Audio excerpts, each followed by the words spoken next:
act like you don't want to hug me. It's because I don't want to hug you, sir. Why this man sent me 2 pictures? He might be my sugar daddy, but he would never get no sugar out of me. That's when we cross the line. This man is in my car. I had my phone like this, and I was like, kidnap me, throw me in the back of one of those vehicles that they're working on, and I would no longer be seen again. I felt like passing away. I felt like my skin was burning and sizzling. He was licking his lip. He was like, yeah, you're beautiful and you're so smart. I was so scared. My name is Shaniya. This is my story of how I survived a pedophile.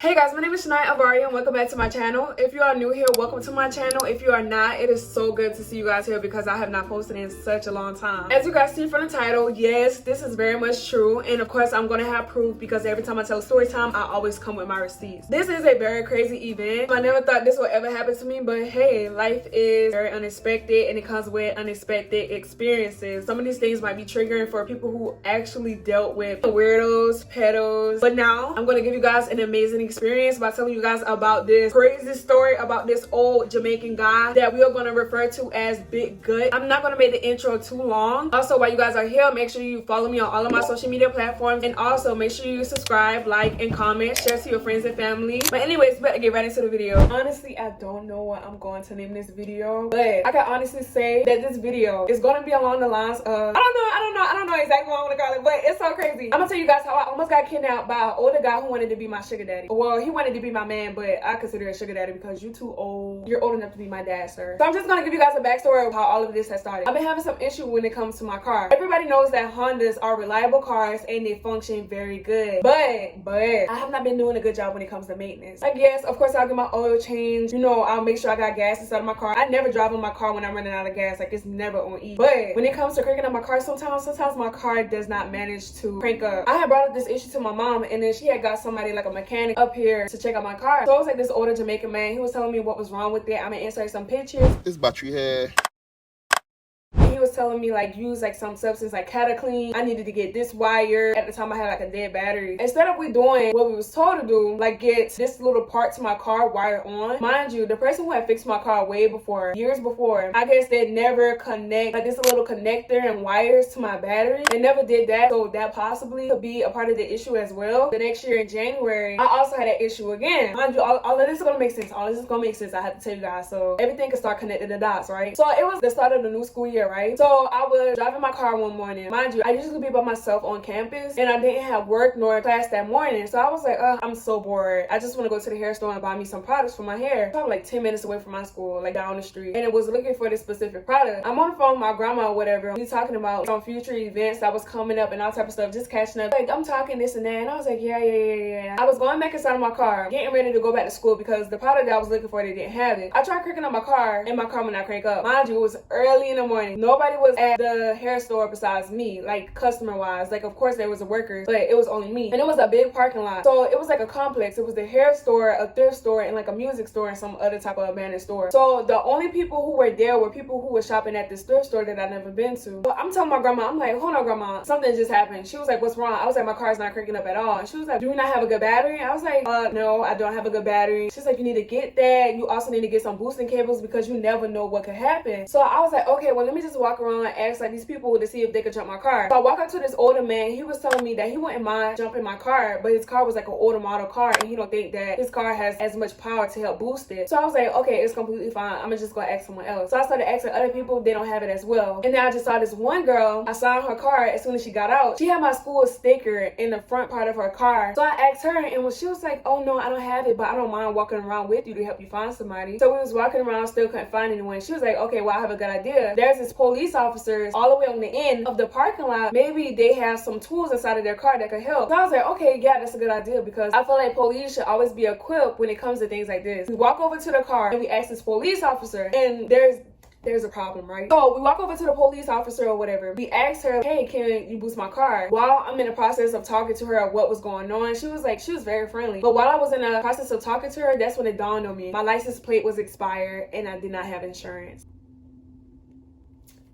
Like double kill. The police officer could have easily locked me up. I don't know, she probably would have given me a ticket or something, but I've never got in trouble with the police, so I was terrified. Fortunately for me, but she looking at it as unfortunately, because of the gadgets that they have inside of their vehicles, they are not allowed to boost other people's cars. Okay, well that's fine, but deep down inside I was like, oh my gosh, thank you so much. After having not only one encounter with the police officer, but 2 encounters with police officers, I had no other choice but to get me insurance and update my license plate, because the second time I had got stopped on campus for the first time ever, and it was because I ran a red light trying to speed the class. But he was nice. He gave me a warning. He was like, don't ever do that again. And I was like, oh my gosh, I'm so sorry. It will never happen again. Fast forward, right? So it was one morning when I was going to work, and mind you guys, I work at Ulta Beauty and I'm a task associate. So my task associates are people who know what a task associate is. Sometimes wake up at like 7 o'clock in the morning, 6 o'clock, even as early as 4 o'clock in the morning to do our task, which is stock the shelves inside of the store before the store actually opens. That was also a concern that I had because, you know, I wake up early in the morning and let's say that my car do not crank up. And it's like, who's going to help me? I'm in college. A lot of these students, they wake up early in the morning and they try to get enough sleep to be able to function in the morning to go to their classes. And I'm pretty sure that no one is going to be awake that early in the morning unless they also wake up as early as me. Fortunately, that morning my car did crank up, but as I was driving, I was hearing a loud squealing noise, and it wasn't from me braking or anything. It was from me actively driving. So that was like a concern of mine, but I tried to ignore it for the time being because I didn't want it to panic. So I just turned up my music and just continue to drive because it's like,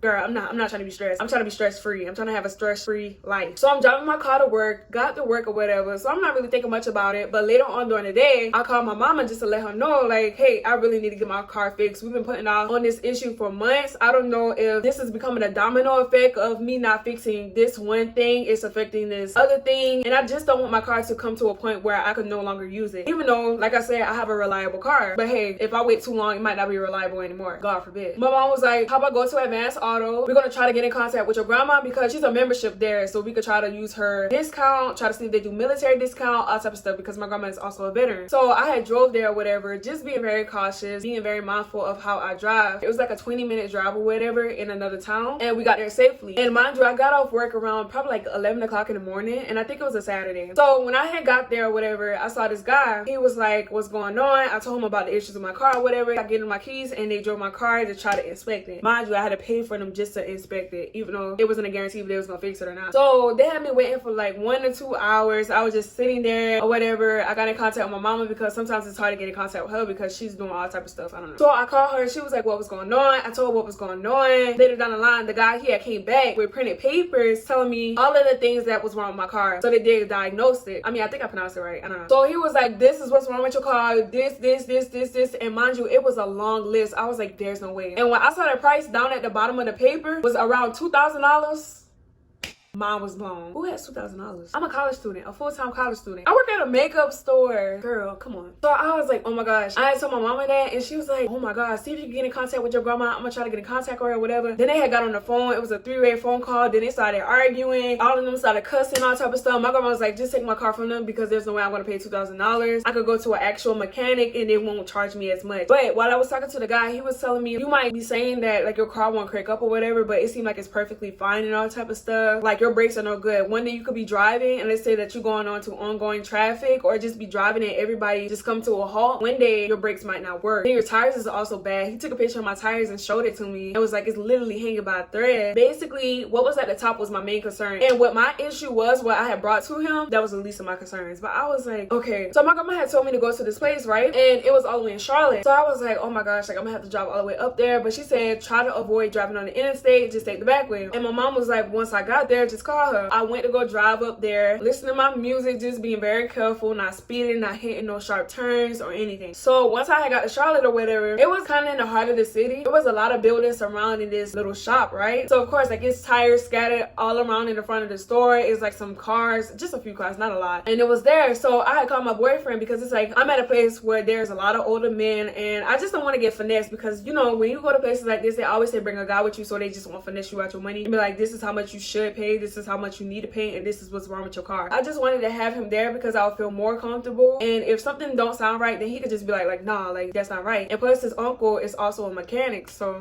when I got there or whatever, I saw like this older guy in there, and he looked like he was probably like in his late 30s or like mid 40s, like mid 40s maximum, right? So he was like, hey baby, how can I help you? What's going on? I was like, I'm having this issue with my car. Basically explaining to him what I had told the guy before at the other store, basically saying like, oh yeah. So basically I was explaining to him everything what I had told the guy, what I told my mom, same old, right? So he was like, okay, just hand me your keys and we're gonna take a look at it. Once we see what is wrong with your car, we're gonna come back and tell you how much it will cost to fix these things. So I was like, okay, that's completely fine with me. So inside of this little shop, Mind you, the shop is very small, very dingy, and it's like real dark inside. And trust me, I don't expect places like this to be very clean. I'm not trying to say it like, oh my gosh, it's very disgusting, a girl like me shouldn't be here. No, it's like just me describing it to you as a young female surrounded by a whole bunch of men and how it could possibly feel like a little sketchy situation. Mind you, I'm gonna explain all of this to y'all, so please don't jump me, okay? The shop was like probably the size of this room. The entrance to the shop was like right here, and then that was the door. They had 3 doors in total. It was one right here, one right there, one right there. That was the entrance. And then this door right here was for customers like myself and also the workers, and see what was wrong with their cars when the workers wanted to explain to you what is going on. So as for this door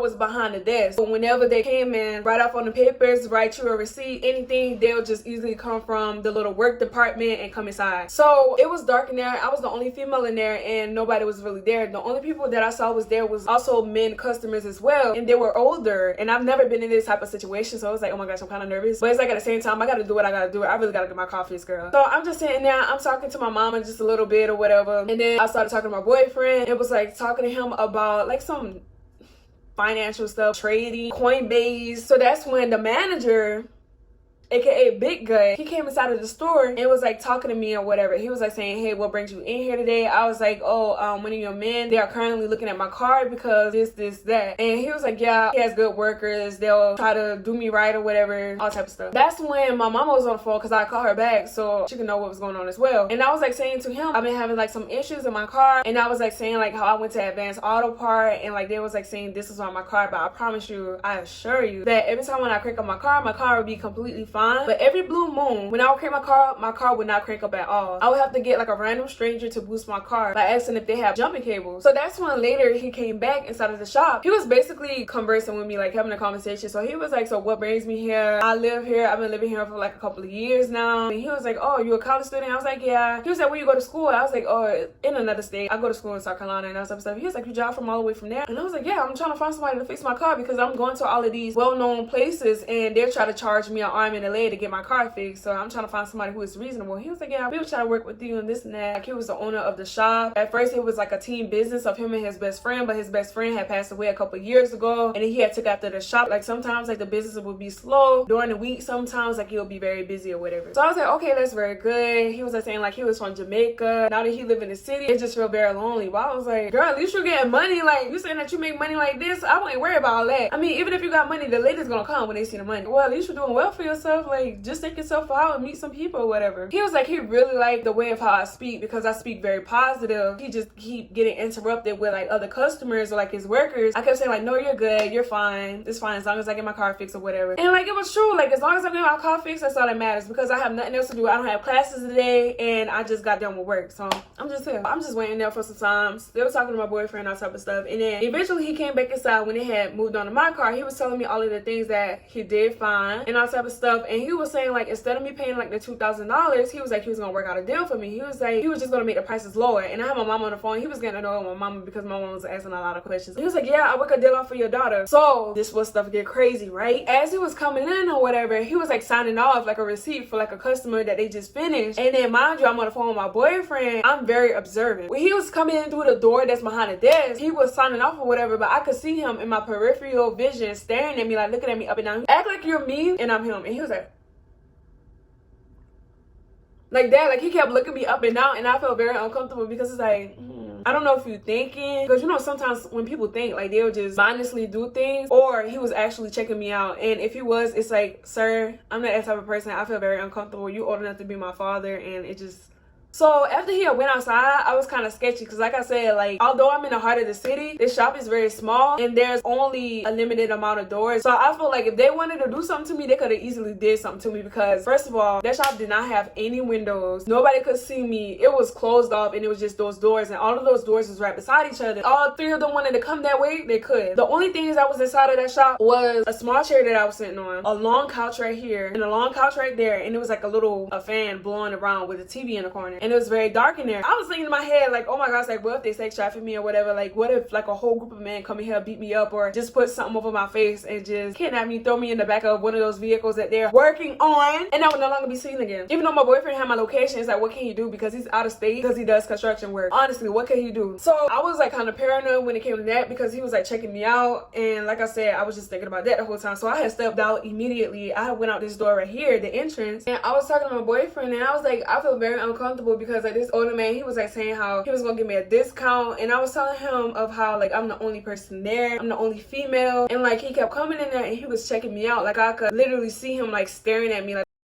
But like I was saying to him like how I just didn't feel comfortable overall, because he just kept coming in there staring at me, and I just felt very uncomfortable because I was the only girl in there, a young girl at that. It's just the manager, like he was just making me feel very uncomfortable. Eventually, the manager, he had told me to come out. So we had went through the door, like I was saying earlier, the middle door of how the customers and the workers can go through and out if the workers wanted us to see something. So we had walked out that door or whatever, and he was like saying, take a picture of these brand new tires and this and that. And he was like, the only reason why I want you to take pictures of these tires is because to show your mom, just to show proof that we are giving you some great quality things. So that's when, while I was taking pictures or whatever, before I had went up there, I had told my boyfriend how the manager, how he was eyeing me and stuff like that. I was describing to him like how he looked, Jamaican man, heavy accent. He doesn't look like clean or whatever because he is doing maintenance on cars. You could just obviously tell that he does not keep up with himself when it comes to like not clipping his nails at all, because like his nails was so thick and big. Pause. His nails were so thick and big, and it was just curving over his fingers, like it was curving like a claw. You know what I'm saying? Like it's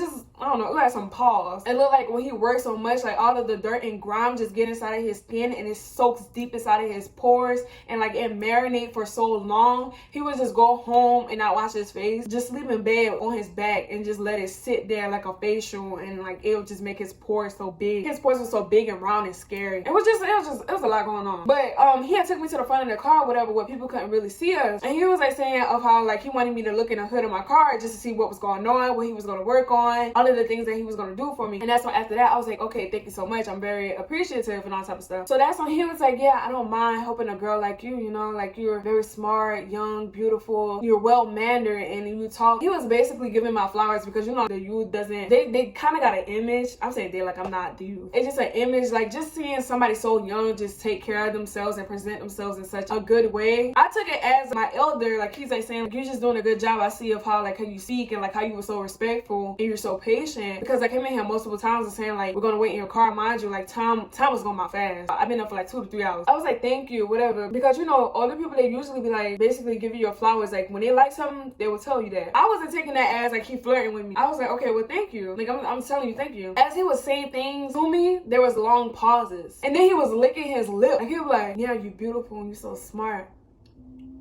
Yeah, and I'm just very appreciative of you just being so patient, so kind.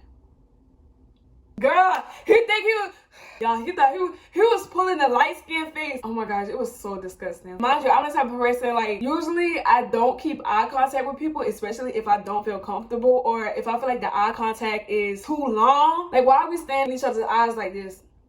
You know, like the meme, like the Miley Cyrus with her eyes so big and blue and round and she just standing to your soul. Like, that's uncomfortable. Like, who wants to look at you for that long? And then I'm getting bad vibes from you, like, yeah, it's giving pedo. So I'm like, thank you. You know when you get nervous, you like rub your lips together or whatever, like you just wanted to get it over with. So he was like, and you so shy, you so beautiful, you so shy, you never talked to a guy before? I was like, actually no. And he was like, you never had a boyfriend before? I was like, I ain't wanted to tell him no, because it's like, that's none of your business. That's none of your business. I'm not gonna say yes or no. I'm just like, And plus I'm not trying to lose out on that discount because I still want my discount. He was saying all of that, whatever. He's like, oh. I was like, bro, like what is going on? He was like, I don't mean like to invade your privacy. Like I'm just very curious because of how you portray yourself. You like a beautiful young girl. It's just crazy to me how you never had a boyfriend before. And he was like, I don't mind doing this for you. And he was lowering his tone. He was like, the only thing I ask for is your time. That's the only thing I asked for. I asked for your time. I was like, oh my God, Jesus Christ. And I was like, okay, we'll see. And you know what we'll see means? It's like, I'm not giving you a yes or a no, but in reality, it's a no, because it's like, girl, you want my time? I'm young enough to be your child. What type of relationship that you need to be having with somebody like me? And like, I'm like, okay. And he kept saying that, like he paused. Like after he said that, like he was staring in my face. Mind you, I'm looking the other way like this. And he was like, you're so shy.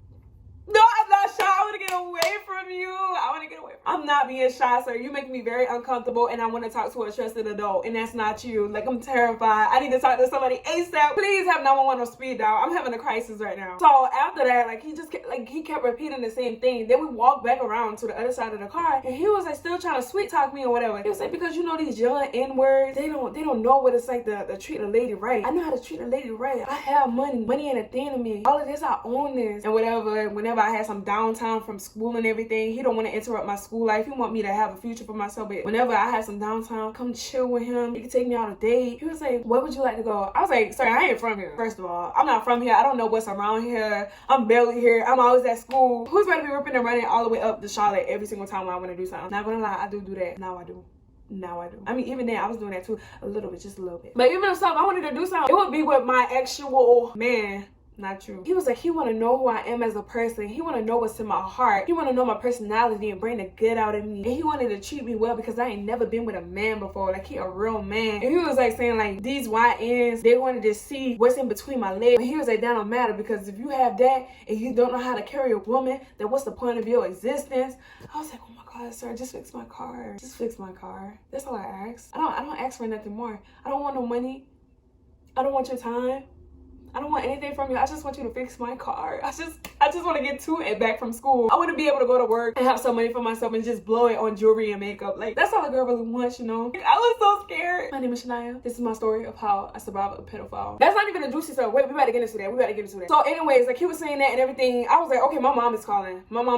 He had to let me go because, hello, even though my mom was not on the phone, my boyfriend was on the phone. I was like, I gotta go. So I went back in there, talked to my boyfriend, and I was just telling him like what was going on. I'm keeping my voice low because I'm not sure if they can hear me or not. So I'm like, oh my gosh, like, I feel so uncomfortable. I don't know what to do. And it's like, even if I wanted to leave, I really couldn't. First of all, they have my vehicle, they have my keys, and he also has a pew pew on the side of his hip. So I was very nervous. And like I said, I was the only woman there. So I'm praying to God and everything. Mind you, I don't have my charger. I don't have anything on me. And the battery life on my phone is slowly going down. And mind you, I've been there for like almost 3 hours now. That's when time go by or whatever. Like, I'm just trying to be cordial. Like, hey, like, trying to be smiley and giggles and laugh so I can stay alive because I didn't know what they was going to do to me. I'm just trying to survive.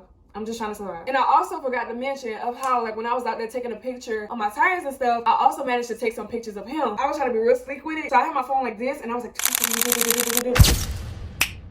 so like I was clicking on the button real fast, but it's like at the same time I should have been smarter than that because I could have just held down the volume button and it would have took like a whole bunch of pictures for me. And I sent them to my boyfriend. I was like, this is how he looks, and he was like, oh my God, that's how you look? It's a scary sight. But anywho, long story short, he's still telling me to come out there and this and that, look at my car, showing me all of the things that he was fixing on, like what he had fixed, and it was gonna take however much time, this and that. And I was like, okay, well, sounds good. It felt like he just kept coming up with an excuse to talk to me, and every time I felt like he was about to flirt with me, I kept telling him like I'm on the phone with my mom. But eventually I had told him of how like my phone is dying and I really need a charger, and he was telling me of how I could use his charger, so he let me sit behind the desk. He was like, he trusts me, I'm his girl now, I could just plug my phone up. Mind you, I'm on the phone with my man, have my phone charged up, location hot and ready. If something go down, please contact my family. They had given me a bottle of water, make sure that that was unopened, because what if they would have laced it? The water was unopened, but it's like at the same time, girl, you never know. But I drank the water. It was like very hot. I was there for like 3 to 4 hours by around this time. Actually, like, he finished, he told me to come out and to look at my car. So I went out to go look at my car or whatever, and I was like, okay, well, everything looks good or whatever. I mean, well, visibly everything looked good, and I already knew that he had put the new tires on. He had given me a new set of 4 tires. Mind you, instead of me paying around $2,000, he told me I only had to pay $550 and he was going to handle the rest. The people who was next door to him, they also sold tires, and he was very close to those people, so he just brought those tires for me, and he had also let me keep my one good tire, but he had just gave me a whole new set of 4 tires. So we had placed that inside of my car because in the back of my car it was completely packed from some clothes that I was trying to sell to Plato's Closet and Goodwill. I was trying to get rid of that stuff, so we had put that inside of my car or whatever. So I was like, okay, well, did you fix like the squealing noise? He was like, what squealing noise? And I was like, well, I've been driving around and it's been making like a loud squealing noise. And he was like, he don't hear anything. So he was like, how about this? How about you go drive around the block? I trust you. If you hear the squealing noise, I'm gonna look at it, I'm gonna fix it. So I had drove around or whatever. Mind you, I could have easily finessed him, and the only reason why I didn't do that was because he literally had like my information written down, and also I still needed some things fixed to the front of my car. So that piece that I had showed you guys earlier, earlier, he had knew a guy inside of the junkyard who could get him that piece, and he told me to come back later so he could wire that onto my car and connect it to my battery. So I drove around the block. I didn't hear the squealing or anything. I made sure that my windows was rolled down so I could hear everything properly. Got back, I had told him that everything was completely fine. I didn't know what he fixed, but I guess whatever he fixed, it fixed my car because I didn't hear it anymore. So he was like, okay, cool. And he was like, while he was at it, he was gonna give me some new windshield wipers. He had got a pack of new windshield wipers, and I tried to record him as well. So I'm gonna enter the video right here.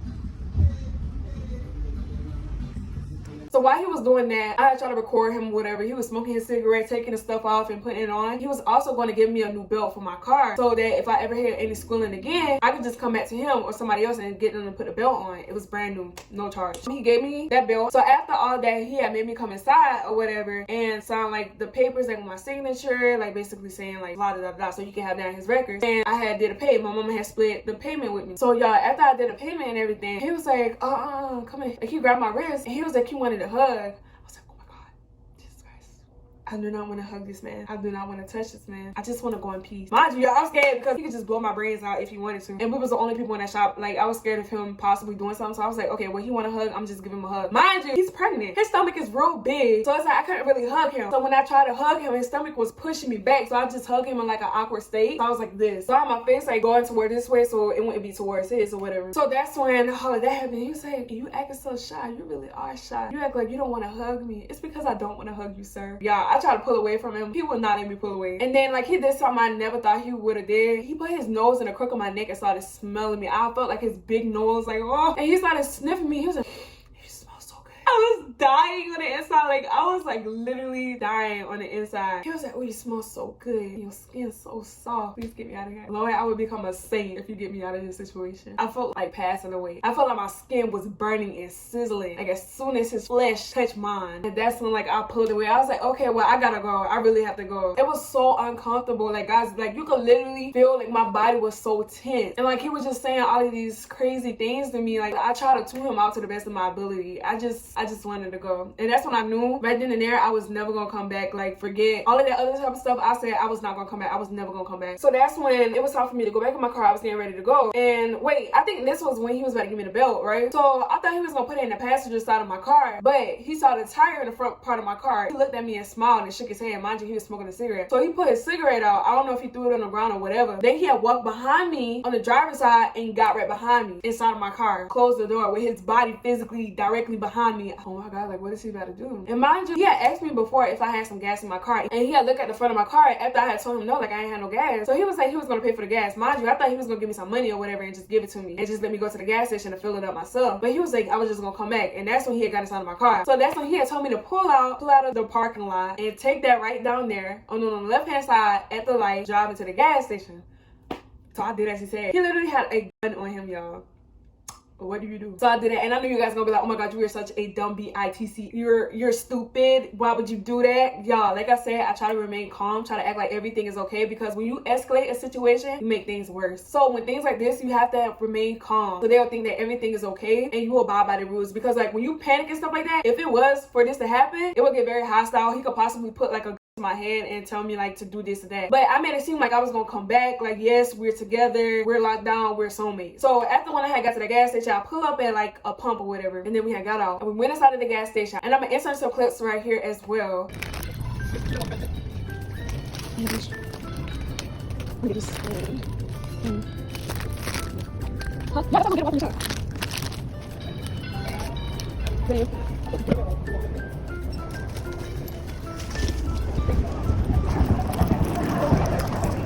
Okay.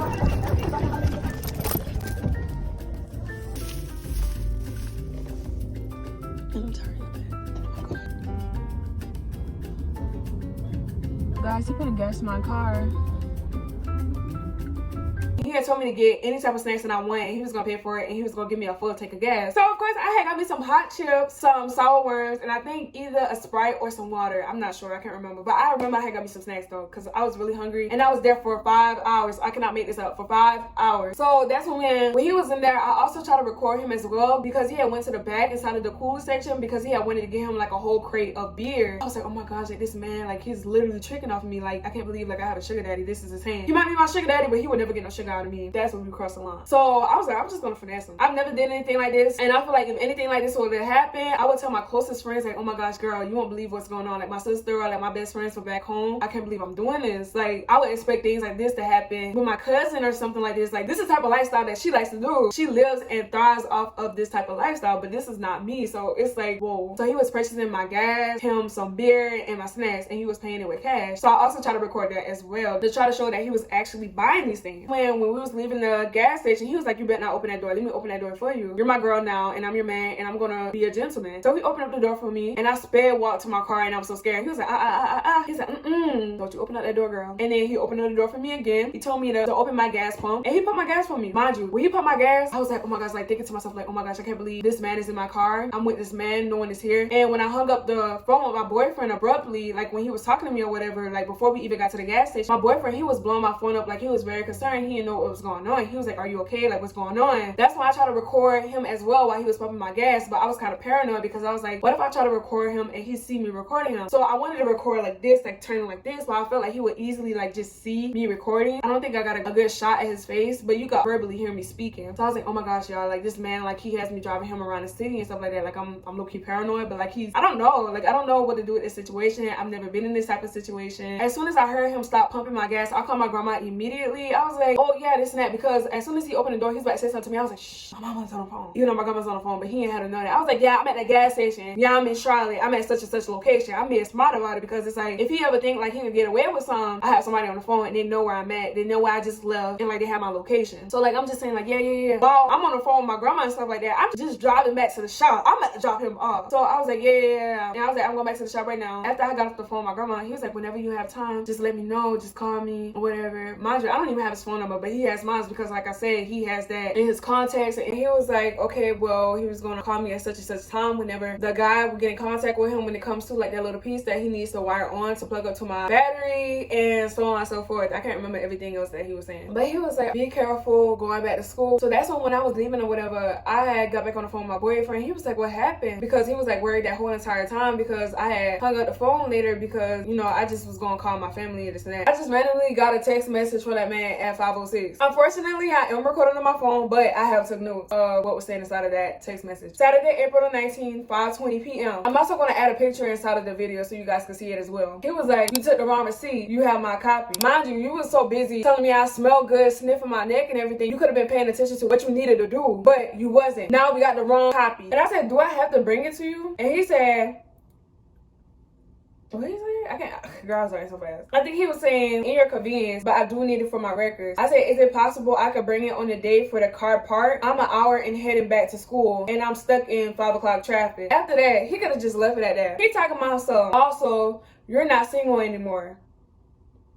You have somebody that is interested and cares. Please let me know when you reach to your destination safe. First of all, I do have somebody who is interested and cares, and it's not you. And I said, okay, I will. Saturday, April the 19th, 10:50 p.m. going on 11 o'clock at night that same day. Hours later, still no response. Just hope you're safe and I get the message. Peace, blessings, and guidance. Always beautiful. Mind you, I should have left it right there. He got the message. We could have went on our separate ways, but I still needed that peace. And the only reason why I thought like that and I was still torn in between was because my boyfriend was like, if he was in my position, he would have still went back so he could get that piece for free and my car would have been set. But he was like, it's different though, because he know, first of all, he's a man and he know nobody would try anything like that on him, but I'm a girl and I also didn't have nobody with me as well. I feel like he was gonna charge me if I'd have brought somebody, but my boyfriend was telling me just go back but bring somebody. But he was like, if I don't feel comfortable, don't go. Don't force yourself to go there. I might have went there the first time and had got away, but that second time he might not be so generous. He might literally kidnap me and this will be the last conversation we will ever have. I woke up the next morning and I was like, sorry, fell asleep, long day, etc. I was like, I was having a long day, you know, basically making up a whole bunch of excuses. And I was like, I'm gonna be busy today. It is Easter and I'm spending it with my family. But by the way, happy Easter. That's basically what I said. That was 8 o'clock a.m. and that was April the 20th, the next day. I wanted to take my siblings to church and also I wanted to take pictures with the Easter bunny and spend time with them. And we had ate ice cream. Like I brought them ice cream. It was so cute. It's the day to celebrate Jesus. We should celebrate Jesus every day, but this is the day that Jesus has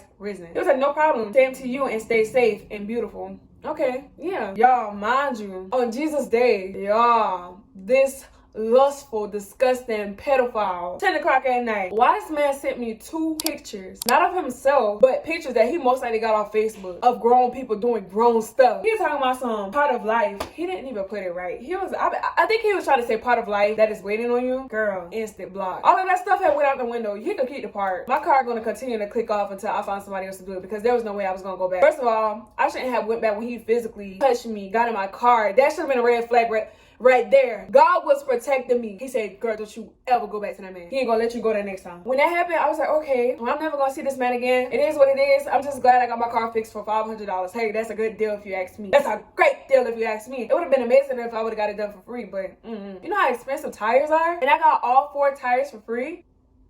Girl, I thought I was never gonna see him again. Girl. One day I was gonna go to the city. I was going to Charlotte or whatever, just to get out. You know, I usually be in my dorm doing work, doing schoolwork. I just wanted to get out, hang out with my siblings or whatever. I went to the gas station. I was like, I want to get me some snacks for the road. Went inside. I heard his voice. Turn around. Seeing him, panic. My heart dropped. My heart stopped. My heart popped. My vein popped. My brain popped. Let me stop.